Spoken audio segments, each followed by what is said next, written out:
எங்களது பள்ளி விருதுநகர் மாவட்டத்தில் பத்ராப் ஒன்றியத்தில் உள்ள சுந்தரபாண்டியம் அரசு மேல்நிலைப்பள்ளி. எங்கள் பள்ளியை சுற்றியுள்ள பல்வேறு வகையான மரங்கள் மற்றும் அவற்றின் முக்கியத்துவத்தை எங்களது பள்ளி மாணவர்கள் எடுத்துரைக்கிறார்கள். மகிழ்முற்றம் பாலை அணியினரின் காணொளி தொகுப்பு.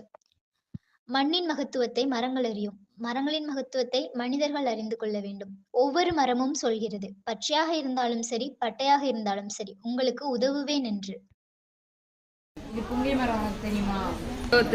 புங்கை மரம் தெரியும், இதோட பயன்கள் தெரியாது. இது வேம்பு மரத்துக்கு நிகரான மருத்துவ குணம் உடையது.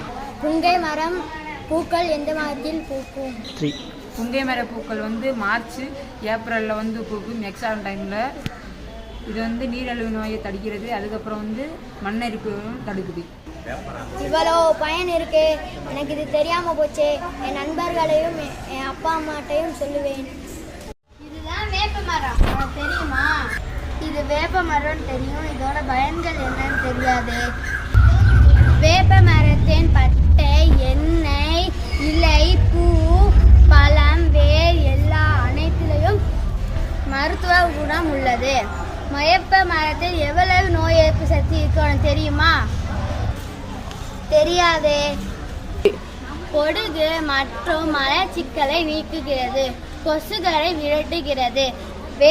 வெதுவெதுப்பான தண்ணீர் வேப்ப இலைகளை போட்டு குடித்தால் அம்மை நோய் பயன்படுவது.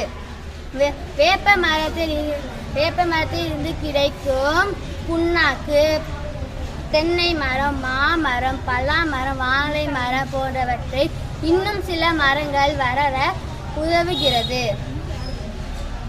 வேப்ப மரத்துல இவ்வளோ பயன் இருக்குது, இவ்வளோ நாளா எனக்கு இது தெரியாம போச்சு.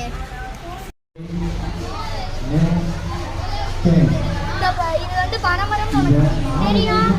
இந்த பனைமரம் நம்ம மாநில மரம் தெரியும், அதோட பயன்கள் தெரியாது. இதோட பயன்கள் நுங்கு, பனம்பழம், பனங்கிழங்கு, பன ஓலை, காகிதம், பன வெள்ளம் இதெல்லாம் தந்தது. இது முழுக்க முழுக்க இதோட பாகம்லாம் பயன்படுறதுனால இதை ஏழைங்க கற்பக விருட்சம்னு சொல்றாங்க. இது என்ன மரம்? நாவல் மரம். இந்த நாவல் மரத்தோட பழத்தை நீ சாப்பிட்டுருக்கியா? சாப்பிட்ருக்கேன். இதோட பயன்கள் உனக்கு தெரியுமா? தெரியாது, கொஞ்சம் சொல்றியா? இது நீரிழிவு நோயை கட்டுப்படுத்துது. இதோட விதை வயிற்றுப்போக்கு, தோல் நோய்க்கு சிறந்த மருந்தா இருக்கு. இது இதோட பழம் ரத்தத்தை சுத்திகரிக்குது.